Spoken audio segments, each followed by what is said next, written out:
शुण आज तुमको मो हृदय कथा कहूँ जेबेठी तुम्हें मो जीवन में आसिल बहुत किसी बदली गला आ मु भी बदली गली। मु गोटे एमती मनीष थी कि जहाँ को जना नाला कि प्रोब्लेम साथी रे केमिति डील करने को किंतु जेबेठू तुम्हें मो जीवन में आसिल मु सबू प्रोब्लेम साथी रे डील करने शिखीगली।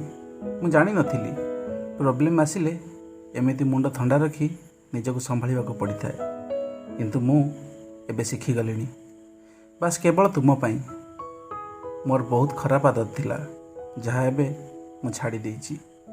आम रास्ता एबे मते सफा देखा जाउछि जेउठी मैं आगक बढ़ी पारिबी आ ताहार कारण हेउछ तुमे साथी रे थिले मते केमिति के जानी गोटे अजଣା शांति अनुभूत होता है। मु सब किछि भूली जाए आ केवल खुशी रे थाए। मु आज तुमको नहीं जहाँ फील करुछि भगवान करंतु यही फीलिंग्स मोर जीवन सारा रही था जेपर्यंत मो शेष निश्वास चली आ मो जान एमती जीवन सारा हसुथाऊ।